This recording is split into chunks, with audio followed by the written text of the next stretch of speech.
자,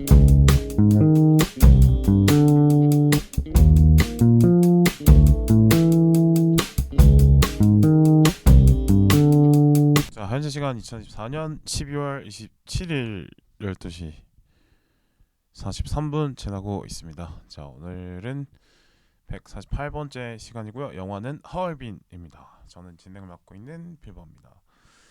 자, 영화 이야기 하기 전에 일단 댓글 소개랑 후원 소개하도록 하겠습니다. 일단 후원은 역시나 우리 브리지님께서 네,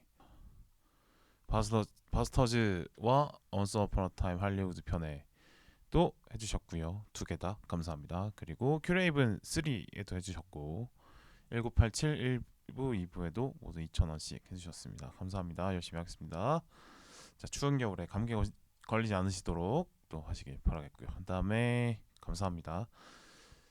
자, 그리고 댓글이 이제 소다밀리님이 그 위키드 편에 댓글 다셨는데 그 처음에 영화 시작할 때 굴림체 자막 너무 성의 없었다 이런 얘기 했었는데 거기에 공감을 해주셨네요. 네, 그렇습니다. 자, 그리고 2편이 사회 비판적인 내용이라 기대가 된다고 하셨습니다. 저도 역시 2편이 더 재밌을 것 같고 꼭 보도록 하고요. 얼른 나왔으면 좋겠어요. 자, 그리고 1987 편에 파이님이 댓글 달아주셨는데 기다리고 있었다. 잘 듣겠다. 아마 시간이 되셨으면 참여하시려고 했었는데 시간이 안 맞아서 참여 못하신 에피소드거든요. 네, 아마 그래서 더 아쉬운 마음이 있었고 그래서 기다리셨다라고 하신 것 같습니다. 뭐 잘 들으셨는지 모르겠네요. 일단 댓글 감사합니다. 음. 자, 이렇게 댓글 후원 소개 마무리하고요.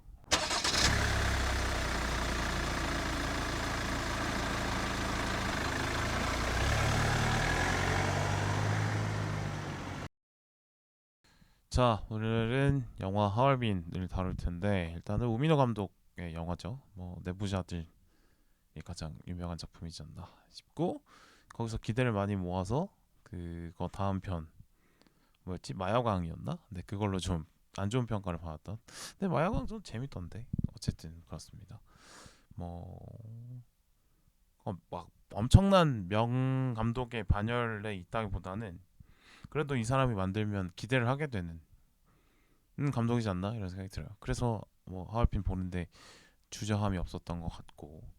자, 그리고 배우분들은 이제 현빈, 조우진, 박정민, 전여빈 그리고 박훈 배우가 이제 서울의 봄에서 저기 하나의 중령인가 나와가지고 다 도청하면서 다 정보 주고 교란하고 막 협박하고 이 역할 했던 가장 핵심적인 역할 12.12 군사태 쿠데타의 핵심적인 역할을 했던 그 역할로 나왔던 것 같은데 인상적이었는데 이번에도 나오셨더라고요. 자, 그리고 유재명 배우, 릴리 프랭키, 그다음에 정우성. 그다음에 릴리 프랭키는 이제 어느 그렇게 아버지가 된다 해서 약간 헐랑한 아버지 역할로 나왔었죠. 그때 기억이 나는데 또 이런 또 담담한 역할도 잘 하시더라고요. 네, 그렇습니다.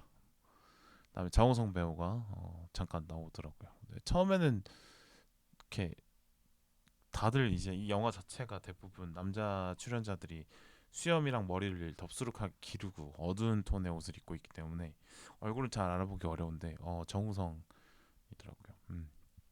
잠깐의 출연도 상당히 인상적이었던 것 같습니다. 자, 이렇게 뭐 여러 배우들이 빵빵한 배우들이 나오는 그런 영화인데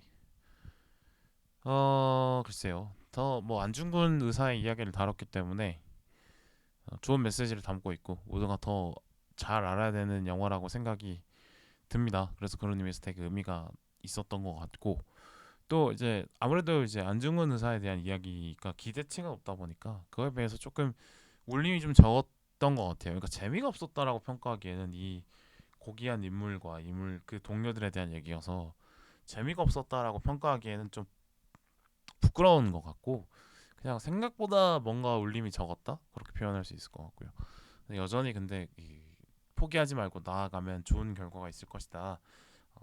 정말 낙담할 수밖에 없는 그런 게 뻔히 보이면서도 포기하지 않았던 이 투사들의 정신을 강조한 메시지는 아주 좋았다라고 생각이 들었습니다.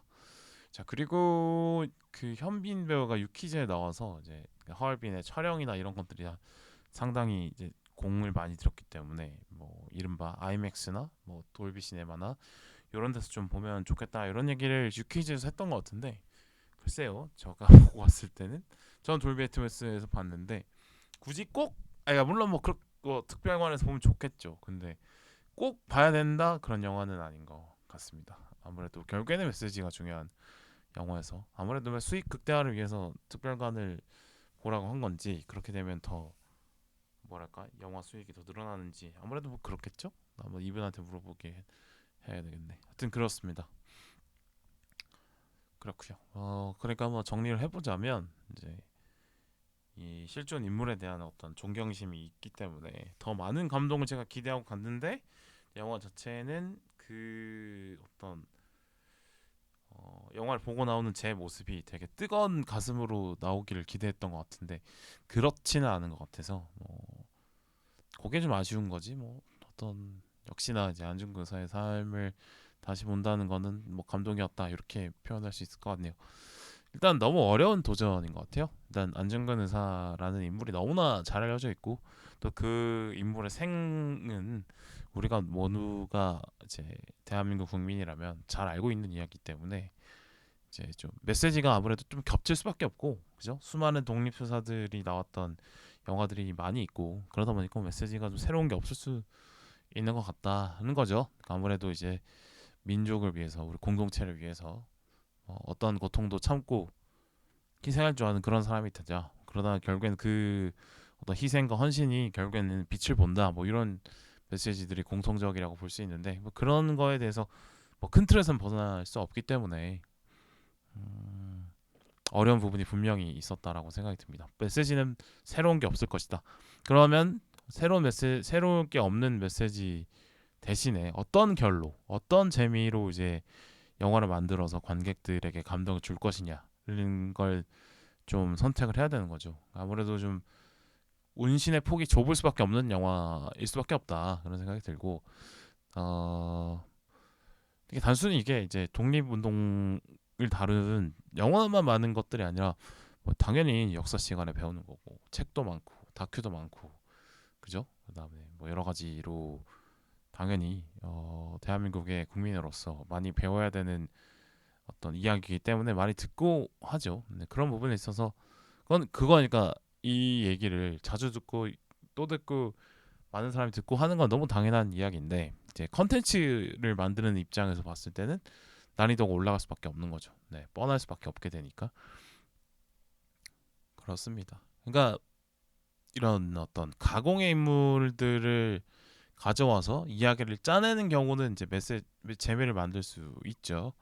뭐 대표적으로 암살이나 밀정 같은 작품이 있을 텐데 뭐 봉헌동 전투도 그렇고요. 그러니까 암살이나 밀정 같은 경우도 결국에는 이제 상상의 가공의 인물을 가져와서 물론 실존 인물을 모티브로 따오지만 가공의 인물을 가져오기 때문에 이제 재미를 마음껏 펼칠 수가 있잖아요. 네, 이번 하얼빈 같은 경우는 뭐 안중근 의사라는 이름을 그대로 썼고 그들의 삶을 그대로 표현했기 때문에 그 어떤 숭고한 삶을 비틀어서 볼 수는 없는 거니까 그렇습니다. 분명히 재미를 만들기에는 가공의 인물을 사용한 독립운동사를 다룬 작품들에 비해서는 불리할 수밖에 없다. 암살을 일단 볼까요? 암살 같은 경우는 이제 뭐 안호균이 주인공인데 결국에는 남자연 선생을 모티브로 했지만 남자연 선생을 그대로 가져온 건 아니고 뭐 그다음에 그 따발총 그러니까 추상호 캐릭터도 결국엔 김상옥 열사에서 가져왔지만 김상옥 열사를 실제로 표현한 건 또 아니고 그렇죠? 그다음에 뭐 상하이 피스톨도 마찬가지로 실존 인물의 모티브를 따왔을 지 실존 인물이 아니죠. 그러니까 이 실존 인물이 아니기 때문에 이제 뭐 안호균 캐릭터에 뭐 러브라인도 넣을 수도 있는 거고 그다음에 쌍둥이 동생이 있다는 어떤 출생의 비밀도 넣을 수 있는 거고 그런 거 아니겠습니까? 또 아버지가 하필 또 대단한 친일파고 이런 설정을 극적인 이야기로 만들 수 있는 설정을 넣을 수가 있는 거죠. 가공의 인물이기 때문에. 근데 하얼빈 같은 경우는 그렇지 않기 때문에 어려운 부분이 분명히 있다라는 점이 있는 거고요. 또 암살 같은 경우는 또 이게 그 케이퍼 무비 식의 재미 요소가 있잖아요. 그 케이퍼 무비에서 나오는 크루들을 모으는 재미. 뭐 어떤 애는 저격을 잘하고 어떤 애는 뭐 무슨 연기가 좋고 어떤 애들은 뭐 머리가 좋고 뭐 어떤 그런 거, 그 안호균과 그 주직원들이 모이는 그 재미를 만들 수도 있는 거가 분명히 암살에도 나오고요. 다음에 어떤 작전을 세울 것이냐, 뭐 데라우트 총독이 어떤 루트로 지나가는데 그 루트에는 어떤 게 있고 뭐 주유소가 있고 뭐가 있고 거기서 저격을 할 수 있고 오래 시간을 끌면 안 되고 뭐 이런 거 작전 세우는 재미가 있고 또 그 작전이 틀어졌을 때 그거를 막 우겨가지고 막 억지로 만들어내는 그 재미가 있고 이런 건데 그 케이팝 무비의 재미를 이제 그 암살이란 영화는 가져와서 그걸 독립운동에 비벼 넣은 거죠. 그래서 그 재미가 있었던 거고 밀정 같은 경우는 이제 암살처럼 그 가공의 인물을 다뤘는데 그러니까 가공의 인물로 역사를 다룰 때 장점들이 있죠. 역사를 왜곡한다는 평가를 피해갈 수 있고 그 다음에 메시지를 위해서 인물과 줄거리를 맞춰 넣을 수 있는 그 재미가 있는데 밀정도 역시나 황옥이라는 인물을 모티브로 가져와서 이정출이라는 인물을 만들었고 그 이정출이 밀정일까 아닐까 어떤 이 사람이 지금 이제 독립군의 편에 설까 아니면 일본 제국의 편에 설까 이거를 지켜보는 그 재미 그 재미가 있었던 거고 그다음에 밀정을 찾는 과정에서 추리 과정이 들어가니까 그게 또 재밌고 그죠? 이 결국에는 뭐 역정보를 줘서 그 역정보가 결국엔 흘러 들어가는지 아닌지를 체크해서 밀정을 잡아내는 뭐 그런 재미가 분명히 있죠.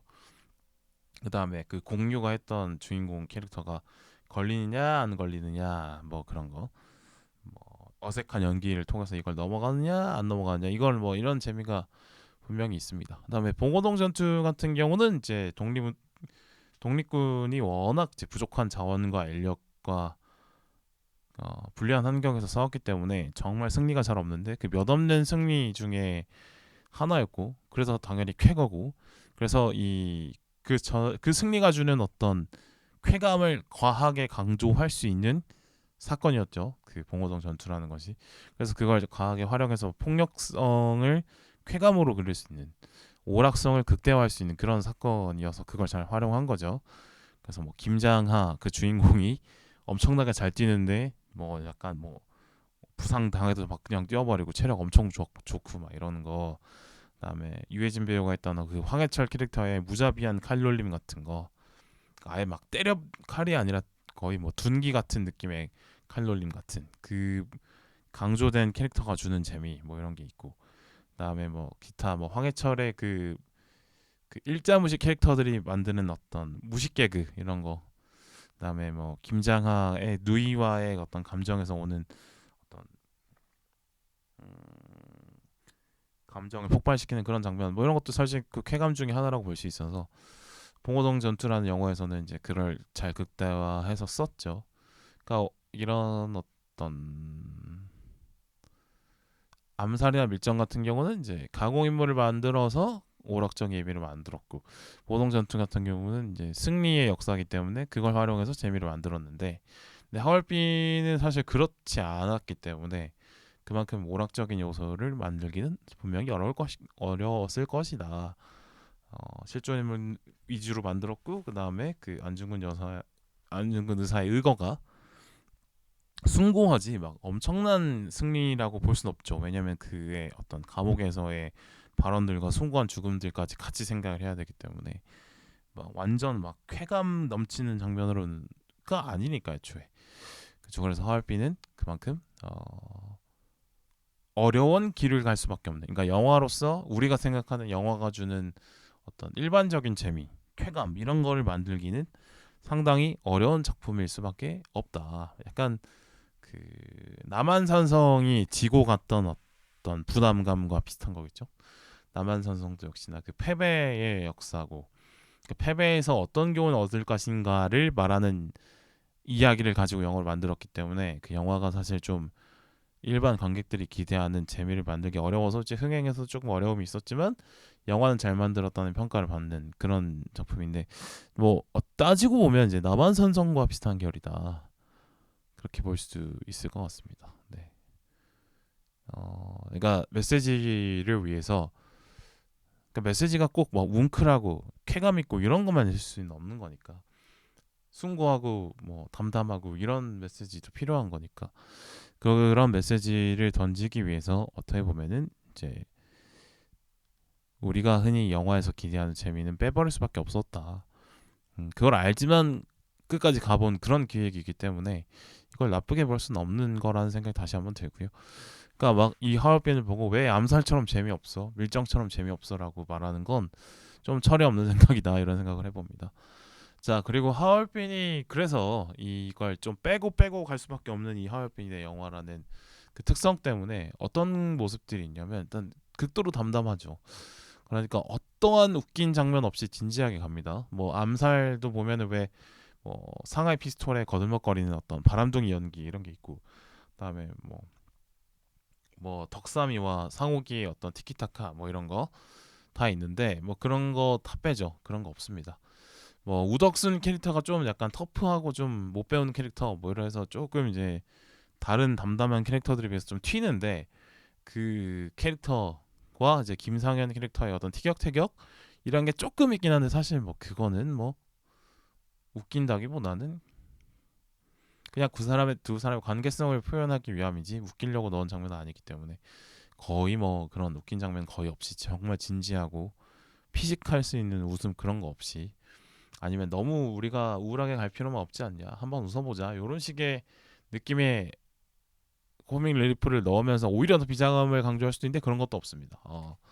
그렇게 담담하게 가기를 선택을 한 거고, 그다음에 전투 장면도 어떻게 보면은 그 묘사를 하는 어떤 톤을 가지고 영화적 재미를 만들 수가 있는데, 뭐 예를 들어서 뭐 전쟁을 너무 완전 고어스럽게 연출해서 그 고어가 주는 어떤 그 사륙이 주는 그 쾌감, 그러니까 뭐 고어물이나 뭐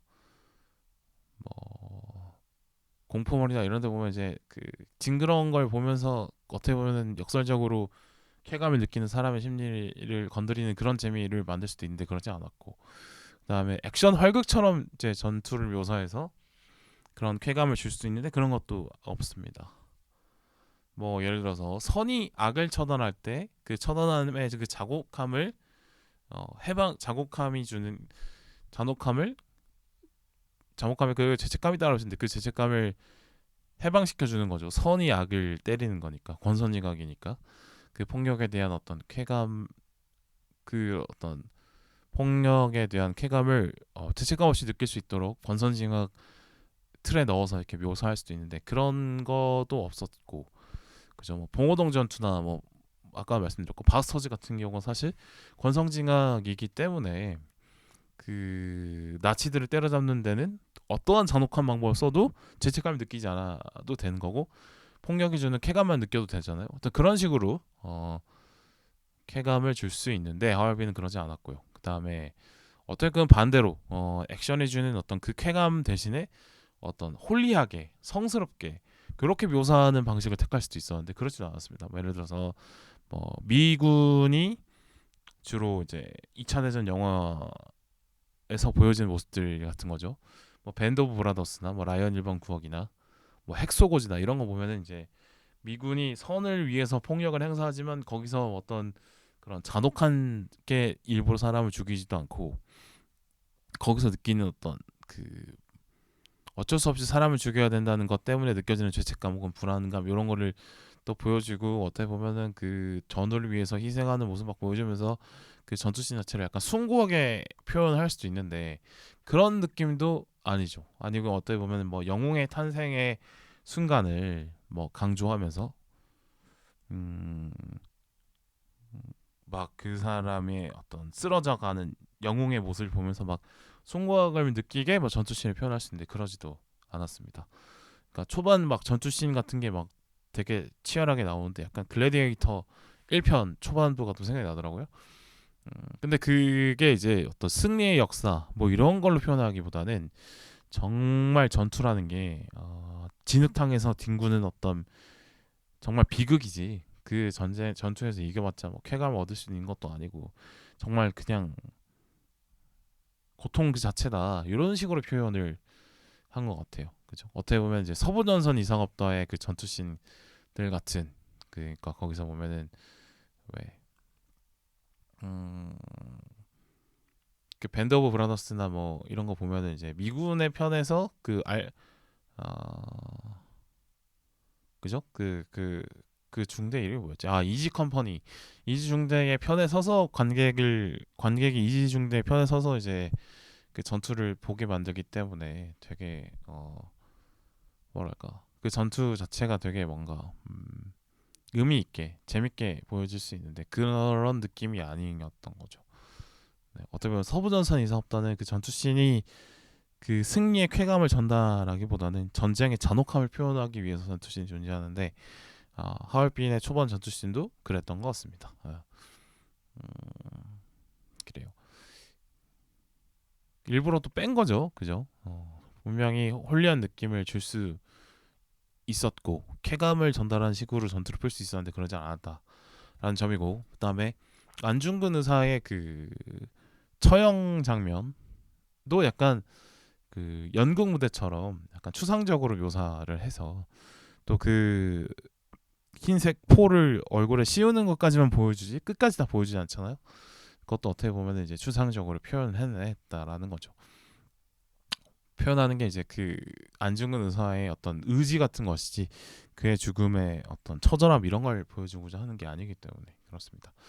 반대로 또 적을 또 잔혹하게 그려서 관객들에게 분노하도록 만드는 방법도 있는데, 네, 그런 것도 쓰지 않았어요. 그러니까 첫 전투 보면은 이제 그 모리 중자가 바쁜 가운데 굳이 그 독립군을 죽여놓고 다음 독립군을 죽이러 가야 되는 그 사람이 굳이 칼로 목을 슥슥 썰어서 목을 베는 그 장면을 굳이 넣었는데, 그다음에 또 모리 중자를 풀어줬다가 나중에 이제 독립군이 습격을 받아서 다 죽는데 그 시체에 다 목이 없고 뭐 이런 거를 표현해 놓긴 했어요. 표현해 놓긴 했는데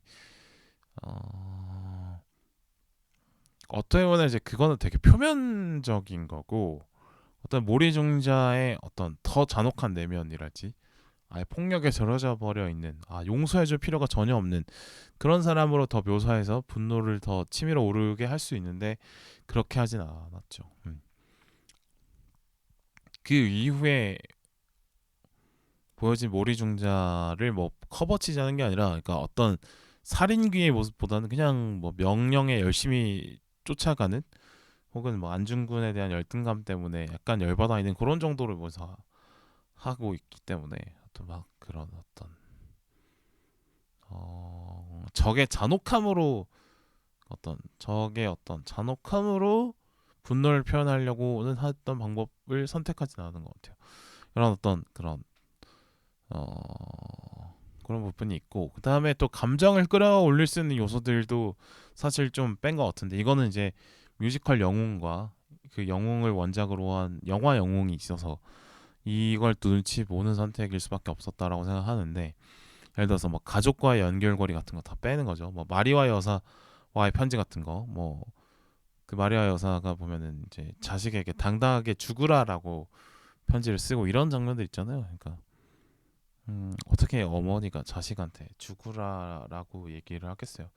그런데 그래야지 너가 당당하게 죽는 것이다 이렇게 얘기하는 어머니의 마음은 얼마나 찢어질 것이고, 이런 걸 표현하면 또 이제 감정 확 끌어올 수도 있는데 그런 것도 빼버렸고, 뭐 가족 얘기도 하지 않고, 네, 그런 것 같습니다. 그다음에 뭐 공판 과정에서 뭐 이토 히로부미의 죄를 막 나열하면서 감정을 끌어올릴 수도 있고, 뭐 이런 여러 가지, 뭐 그다음에 안중근 의사의 높은 어떤 평화 의식 같은 거, 민족 의식 같은 거, 시민 의식 같은 거, 이런 거 막 얘기하면서 더 이렇게 감정을 끌어올 수 있는데 그런 부분 다 빼버리는 거 있는 것 같습니다. 일부러 또 피로에 어떤 지쳐 있는 모습들, 뭐 단순히 안중근뿐만 아니라 다른 등장인물들의 단순히 추위, 뭐 피로, 그다음에 연속된 고통 때문에 어떤 감정 표현할 힘을까지도 없는 사람들의 그 담담함, 이런 걸 표현하는 걸로 대신한 거죠. 극적인 묘사를 통해서 막 재미를 증폭시키기는 표현을 하기보다는 그러니까 이런 담담한 길로 가기로 선택을 한 영화인 거죠. 그래서 이걸 좀 더 강조하기 위해서 이제 다른 영화들과 다르게 강조를 한 부분이 있다면 배경 표현인 것 같은데, 뭔가 차갑고 혹독한 그 만주 지역의 하얼빈 지역의 그 추운 어떤 북쪽 내륙 지방의 추움을 살벌하게 표현한 거죠. 뭐 초반과 마지막에 나오는 꽁꽁 얼은 두만강, 그리고 그걸 홀로 건너는 안중근의 슬픔, 이런 거, 그 얼음을 일부러 좀 더 과하게 시리게 표현하고 바람도 시리게 표현하고 이런 거. 그다음에 도시 속 풍경도 보면은 이제 막 바람 숭숭 셀 것 같고 막 실내에 들어가도 더 실내가 더 추울 것 같고 뭐 이런 느낌. 그죠? 진짜 그 보면은 왜 오히려 건물 안이 더 추울 때가 있는데 그런 표현. 그다음에 기차 안에서도 막 실내지만 오들오들 떨면서 가는 뭐 어떤 그런 느낌. 뭐 바람 소리, 뭐 총성 이런 거를 표현해서 그만큼 얼마나 고통스러웠을까, 독립투사들이 얼마나 고통스러웠을까를 느끼게 만드는 그런 장치들은 좀 강조를 많이 했다라고 생각이 듭니다. 네. 그리고 이제 좀 아쉬웠던 부분을 얘기할 건데 밀정 찾기 플롯이 있어요. 그러니까 그 누가 배신했을까, 누가 밀정일까, 그 밀정이 누구고 그 밀정이 어떻게 배신할까, 그걸 잡아낼 수 있을까, 그거 했던 우리 밀정에 나왔던 그건데 사실 그게 이제 추리식으로 가서 재미가 있는 거죠. 음, 그러니까 독립운동물에 뭐 서부극이 들어갈 수도 있고, 뭐 케이팝 무비가 들어갈 수도 있고, 그다음에 추리 스릴러가 들어갈 수도 있고 이런 식인데, 이제 밀 하얼빈에 갑자기 이제 밀정자 캐플롯이 들어간 것 같아요. 그러니까 음, 결국에는 그거죠. 그러니까 밀정이었던 김상현을 이해하자, 그 사람의 어떤 그런 밀정도 이해하는 안중근의 높은 이해심, 높은 어떤 숭고한 마음, 고귀한 인성, 배신자도 이해해서 한 번은 더 줘야지 오히려 그것이 독립운동이 더 크게 갈 수 있음, 이런 거를 보여주기 위해서 한 거기 때문에 뭐 이해가 되는 플롯입니다. 아예 쓸데없다라고 이렇게 할 수는 없는데, 근데 이거를 약간 재미 요소로 넣었다는 의심을 들게 하는 부분은 뭐냐면 이제 뭔가 우덕순 선생이 괜히 좀 약간 거들먹거리고 솔직한 캐릭터다 보니까 약간 밀정으로 의심받기 좋은 어떤 캐릭터성을 좀 띠죠. 연기도 약간 좀 의뭉띠게 좀 하는 면이 있고, 뭔가 우덕순이 밀정인가라는 걸 한번 관객들에게 줘넣고 알고 보니 김상현이 밀정이었네. 이런 식의 어떤 반전을 줬고, 그죠? 뭐 이창섭이 우덕순 선생을 또 의심하는 장면도 보여주고 막 이러다 보니까 분명히 우덕순이 밀정일까 아닐까를 보게 만들고, 김상현이 밀정이 되었는데 김상현이 어떻게 배신할까, 그걸 잡아낼까 못 잡아낼까, 그걸 지켜보게 만드는 그 플롯을 넣긴 넣었어요. 근데 그게 이제 메시지에 크게 영향을 끼치지 않는 그런 거기 때문에 어떻게 보면 저는 사족이었다 이런 생각이 듭니다. 그러니까 이 밀정 플롯이 너무 어색하고 조악해서 쓸데없었다라는 얘기를 하기보다는 굳이 없어도 되는 건 맞다, 뭐 이런 생각. 네. 재미를 위해서 들어간 것 같다 이런 생각이 들었어요. 네.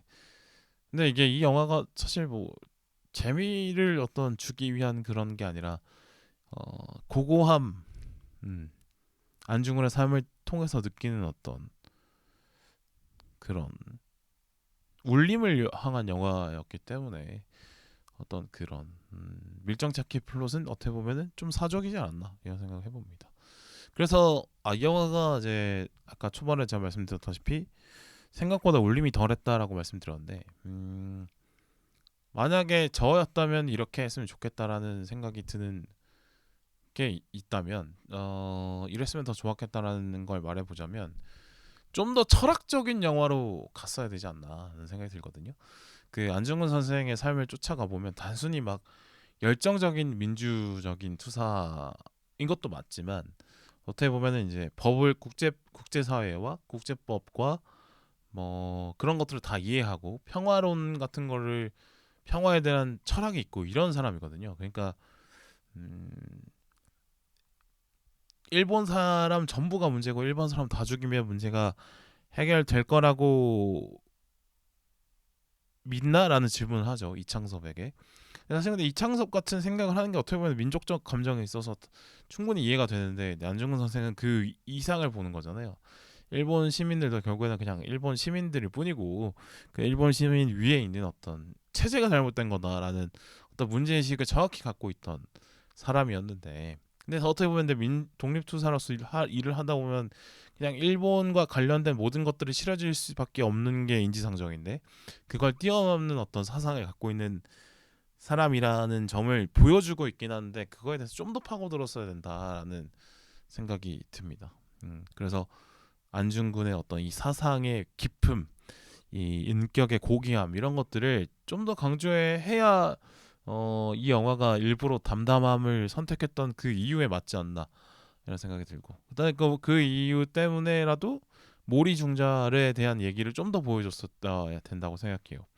그러니까 안중근이 사실 그 모리 중자를 풀어주는 선택을 함으로써 모리 중자는 목숨은 붙었지만 결국에는 그 일본 군인으로서의 자존심은 다 죽여버린 거잖아요. 어떻게 보면 뭐 좀 과하게 표현하면 사회적 살인 같은 요런 건데, 네, 그거의 의미를 좀 더 강조하기 위해서 모리 중자에 대한 이야기를 좀 더 보여줬어야 된다라는 생각이 듭니다. 그러니까 이 사람이 어떤 인성을 갖고 있는지 좀 더 보여줬어야 되는 거죠. 그러니까 이 사람이 그냥 치졸하고 잔혹하고 나쁜 놈이기만 한 건지, 뭐 일본 군에서 일하다 보니까 이 사람이 원래 되게 도덕심도 높고 자존감도 높은 사람이었는데 일본 제국이라는 체제 속에서 살다 보니까 이렇게 사람이 잔혹해진 건지, 아니면은 이제 모리 중자라는 사람도 아니면 진짜 뼛속까지 조선인들을 무시하는 그런 사람인지, 아니면 그냥 하는 일이 군인이어서 그냥 하는 건지 뭐 잘 모르게 되어 있어요. 정보가 좀 부족해요. 그래서 그냥 일본군 군인이 갖고 있는 스테레오 타입을 에서 벗어나진 않는다라는 생각이 들었거든요. 뭐 그런 일본군 스테레오 타입들 많잖아요. 뭐 저기 이정현 배우가 보여줬던 그 미스터 선샤인에서 보여줬던 그 일본군 군인 같은 그런 잔혹함, 뭐 기타 다른 어떤 많은 작품에서 보여줬던 일본군 군인에 대한 그런 오만함, 그런 거 영화 암살에서는 그 안옥균 쌍둥이 동생과 결혼하기로 되어 있는 그 일본군 장교 역할, 뭐 이런 거, 그런 어떤 스테레오타입들이 있는데 그것에 크게 빗나가지 않았던 것 같아. 그러니까 오모리 중자라는 사람이 이게 안중근이 자신을 풀어준 선택 때문에 자신의 자존심이 어떻게 무너지고 그것 때문에 수많은 생각을 하게 되고, 그래서 오히려 자신을 풀어진 게 차라리 죽이지, 나를 왜 풀어줘서 나를 비참하게 만드냐, 이런 식의 어떤 심리 같은 거 짐작을 할 수 있게 됐는데 그걸 더 보여줘야 되지 않았나 하는 생각이 들었습니다. 그래서 모리중자, 결국에는 이제 이 영화의 메인 빌런이 모리중자인데 메인 빌런에 대한 어떤 캐릭터성이 어떻게 보면 좀 뻔해서 그게 아쉬운 점이라고 생각이 듭니다. 그러니까 결국에는 메인 빌런이 제일 중요하다, 저는 주인공보다 항상 빌런이 더 중요하다라고 생각하는 편인데, 왜냐면 그 빌런의 어떤 맛이 좀 부족했다라는 생각이 들었습니다. 뭐 또 다른 빌런이라고 볼 수 있는 이토 히로부미 자체도 어떻게 보면 이제 뭐 그 우리 민족의 적인 건 맞는데, 근데 이 사람의 어떤 생각, 그 생각 사상 안에 뭐가 들어 있느냐, 그러니까 조선인들은 뭐 열등하고 일본 사람이 지배해도 되지, 그런 어떤 흔히 갖고 있는 어떤 제국주의자적인 생각, 그 안에 어떤 생각을 갖고 있었을까를 보여주는 걸 씬을 많이 좀 넣을 수 있었다라고 생각하는데, 이토로 부미가 많이 생각보다 등장하는 씬 자체는 많지만 그 등장하는 씬 안에서 하얼빈 영화만의 이토 히로부미라는 캐릭터는 없었던 것 같아. 우리가 흔히 알고 있는 이토 히로부미를 또 보여준 것밖에 안 돼서 그건 아쉬웠던 것 같고, 그래서 이제 이 하얼빈 영화를 위해서는 모리 중자와 히토 히로부미를 어, 물론 나쁜 놈이지만 그 나쁜 놈 안에 어떤 또 다른 결을 보여줬어야 된다. 그게 좀 부족했다라는 생각이 듭니다. 그랬어야 우리가 이 영화를 통해서 말하고자 하는 안중근이라는 인물의 더 놀라움, 위대함을 더 잘 보여줄 수 있는데, 빌런을 조금 뻔하게 만들었기 때문에 주인공도 잘 살지 못했다라는 생각이 들었습니다. 그래요. 그래야지 좀 더 우리가 흔히 알고 있는 어떤 독립투사적인 모습 너머에 있는 철학적으로 상당히 완성되어 있는 그 사람의 모습을 좀 더 보여주려고 했던 시도가 보이긴 했는데 그게 좀 더 컸어야 된다. 거기서 울림을 줬어야 된다. 이런 생각이 좀 드네요. 자, 그렇습니다.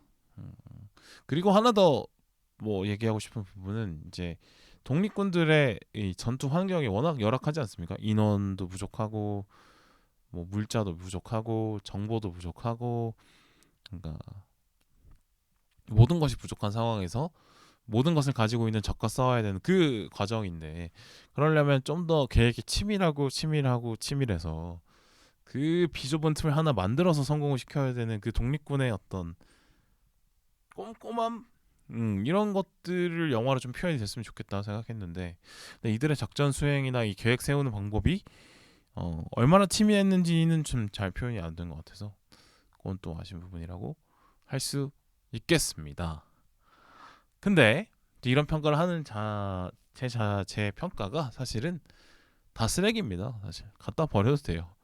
왜냐면 이 영화를 평가하는 내 자신이 너무 좀 웃기다.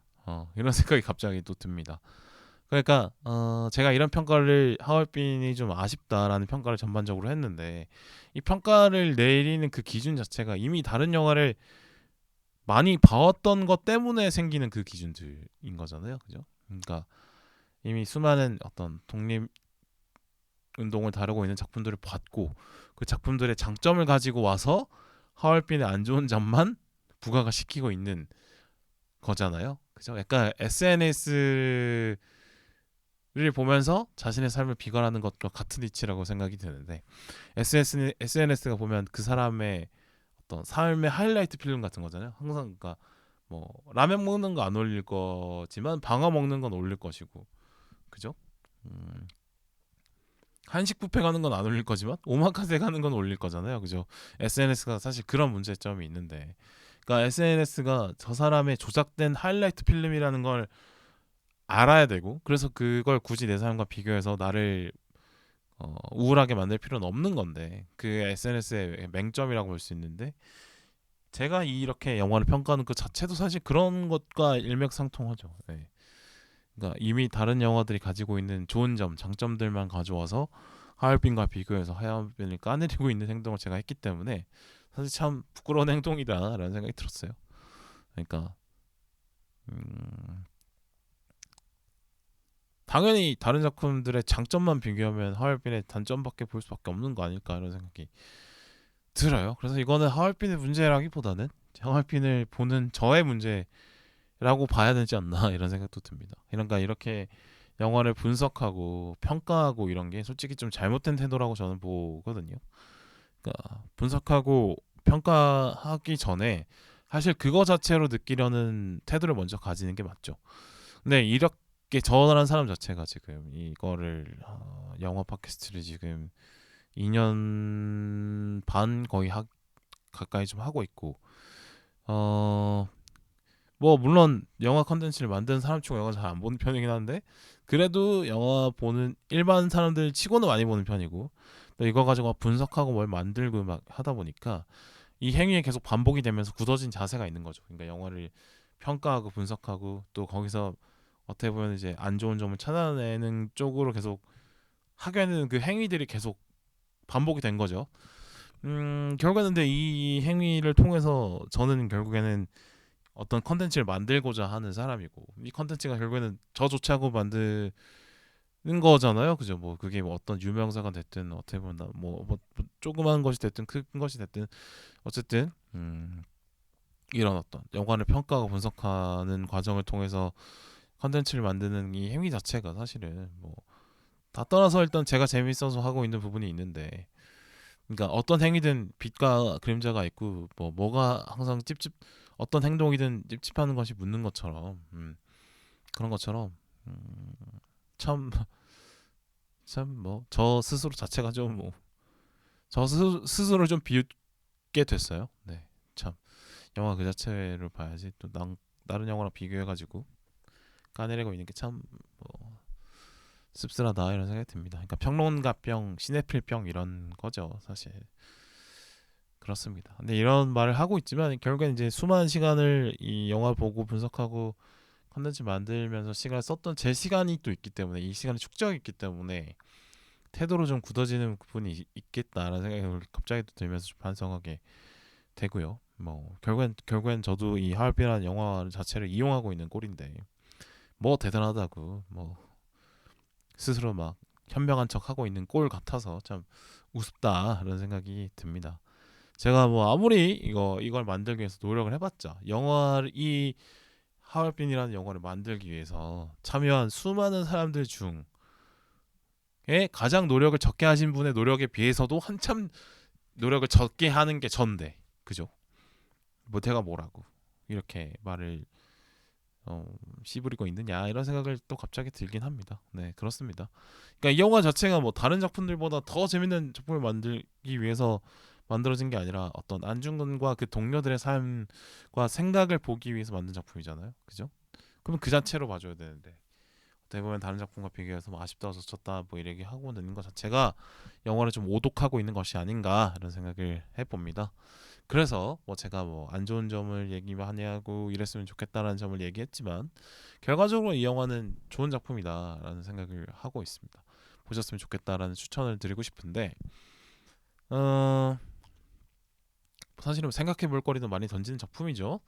아무래도 요즘 시국이다 보니까 그 뭐 이토 히로부미의 말이 있어요. 뭐 조선 백성들은 뭐 왕과 유생들이 나라를 망치셨는데 나라한테 받은 것도 없는데 그 받은 거 뭔가 없으면서도 막 국난이 생기면 열심히 하고 막 이런 굴하지 않은 속성이 있다 이런 대사들을 하는데 사실 이런 말도 결과는 이 영화 자체의 어떤 메시지를 강조하는데 필요한 말은 아니에요. 그냥 이토 히로부미라는 인물에 대해서 우리 대한민국 한국 사람들이 갖고 있는 그 중호심을 다시 이제 상기시키는 대사일 뿐. 물론 이토 히로부미 나쁜 놈 맞지만 이 영화 자체에 대해서 사실 뭐 크게 영향을 주는 메시지는 전혀 아니라는 생각이 들긴 합니다. 어쨌든 그냥 이제 그 이 장면을 예고편으로 썼던데 그 예고편을 만들기 위한 장면일 수 있죠. 왜냐면 민족 감정에 호소해서 영화를 보게 만드는 것도 분명히 뭐 전략 중에 하나일 테니까. 어쨌든 그렇습니다. 뭐 그래서 뭐 이토 히로부미의 다른 면을 더 보여주는 게 많았다라는 말을 아까 앞에 했긴 했죠. 그렇고 너 생각해줄 부분은 나는 동료들의 삶을 대신 살고 있다라는 그 대사가 저는 되게 이 영화를 꿰뚫고 있는 그런 대사라고 보고 아주 되게 또 감명을 많이 받았는데 그러니까 안중근이 그 어떤 항복한 군인을 살려주는 어떤 그런 인도주의적인 행복 뭐 국제법상 맞는 행동 그거를 해서 이제 그게 결국에는 동료들의 죽음으로 결과적으로 돌아왔잖아요. 근데 그에 대한 어떤 죄책감 때문에 죽으려고 생각도 했지만 결국에는 깨닫고 더 가열차게 끝까지 내 목숨을 독립운동에 투신하겠다는 마음을 먹는 걸로 이제 깨닫고 이제 다시 일어서는 거 아니겠습니까? 그게 참 되게 설득력이 있었다라는 생각이 들었어요. 그러니까 안중근은 거기서 만약에 죄책감으로 내가 인도주의적인 선택을 해서 모래중자를 살려줘서 동료들이 다 죽은 게 결국에는 나 멋있자고 한 거 아니냐 이런 죄책감을 갖고 있다가 내가 이렇게 그냥 죄책감 가진 상태로 자살이라도 해버리면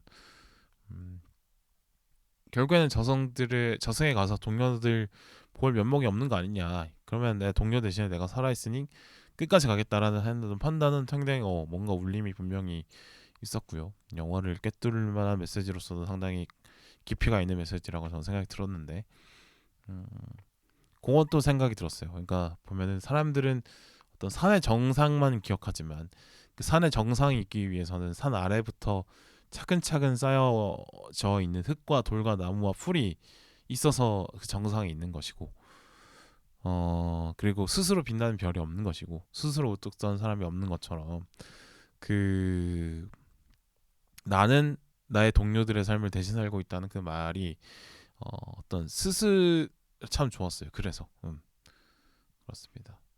누군가가 빛이 나가고 있다면 그 옆에 있던 다른 사람들이 분명히 있었기 때문이라는 걸 잊지 말자. 이거는 뭐 분야를 가리지 않는 이야기라고 생각하는데 독립운동에서 있어서도 안중근 의사가 아주 빛나는 역할을 했고 누구보다 승고한 건 맞지만 그 옆에 같이 서 있었던 동료들이 있었다라는 걸 또 이제 이 영화가 알려주고 있는데 그 점은 상당히 또 생각해볼 부분이 많아서 좋았다라는 생각이 들고요. 그다음에 이제 밀정이었던 김상현에게 기회를 주는 거 이건 역시 뭐 앞에 설명을 드렸지만 제가 인상 깊었던 부분은 어, 밀정이 될 수밖에 없었던 환경에 놓인 것도 그 사람의 불행 아니냐. 우리 모두가 밀정이 될 수밖에 없는 환경에 노출이 될 수밖에 없는 거 아니냐. 독립운동을 하다 보면 그 사람도 어떻게 보면 불쌍한 거다, 불행한 거다. 기회를 한 번 더 주고 그리고 그 기회를 줬는데도 나쁜 짓을 하면 그때 가서 처단하는 것도 늦지 않다라는 그런 어떤 이해심이 있는 생각, 뭐 포용적인 마음 이런 것들이 음, 안중근의 어떤 고귀한 인성을 보여주는 장면으로서 되게 좋았던 것 같고 좀 전략적으로 봤을 때도 결과적으로는 이제 그러니까 뭐 어떤 일을 할 때 그 일이 될까 안 될까를 생각하고 그 확률이 얼마고 그 확률에 맞춰서 전략을 세우고 이렇게 해서 확률을 높여가서 결국엔 성공으로 만들고 뭐 이런 과정을 통해서 뭔가를 이제 과업을 해내잖아요. 근데 이 과업이 어떤 그런 어떤 목표를 세운 일이 음, 그 목표를 이루어야 되는 어떤 정당 목표를 이루어야 되는 이유들은 수많은 가지 있어도 그 목표를 이루는 과정이 너무 험난해서 이 목표를 이룰 확률이 너무 떨어지는 일들이 있어요. 그러니까 해야 될 이유는 많이 있는데 해낼 가능성이 떨어지는 일들이 있을 때 그런 일들을 대할 때 우리는 어떻게 할 것이냐. 그러니까 조국의 독립, 민족의 독립은 이뤄야 하는 일인데 그 조국 독립을 향해서 가는 일은 엄청 가능성이 낮은 일이잖아요. 그 간극 때문에 이제 수많은 사람들이 이제 딜레마에 서게 되는 거고 고민하게 되는 건데 어쩌면 근데 그렇다고 해서 이걸 포기하는 거는 못하는 일이 포기해서는 안 되는 일이잖아요. 민족 독립이나 이런 거는 숭고한 뜻이고 그렇기 때문에 그러니까 숭고한 뜻이지만 너무 어려운 일을 해야 될 때는 그냥 어떻게 보면은 이제 어떤 가능성을 높이기 위해서 막 머리를 굴리고 전략적인 선택을 하고 계획을 치밀하게 세우고 이런 식의 어떤 평범한 목표를 이뤄가는 과정들의 평범한 과정들과 좀 다르게 그냥 정말 뜻만 보고 가야 오히려 되지 않나라는 생각이 드는 거죠. 그러니까 음, 높은 산을 올라갈 때 정상만 보고 가면 어, 너무 지쳐버리고 그러는 것처럼 그냥 언젠간 정상에 도달을 하겠지라는 마음만 갖고 마음은 갖되 그 대신에 내 눈은 내가 앞에 나아가야 될 작은 한 발걸음에만 집중하는 게 결과적으로는 목표에 다다르는 선택 아니냐라고 생각이라는 거죠. 그러니까 뭐 쉽게 말하면 그냥 너무 가능성이 희박한 일이면 그럼에도 해야 되는 일이면 어, 전략적으로 하기보다는 그냥 간절한 마음으로 정말 어떤 믿음의 자세로 음, 크게 큰 보폭으로 넓은 마음으로 그런 마음으로 가야 오히려 이룰 수 있다. 가능성이 너무 떨어지고 높은 목표일수록 잔머리 굴리면 안 된다. 잔머리 굴리다가 지친다. 그러니까 너무 어렵고 큰 일일수록 그냥 의지라는 순수한 의지만 갖고 가는 게 맞지 않냐. 결과적으로는 어떤 자그마한 행동이라도 쌓일 테니까 티끌 모아 태산이 될 테니까.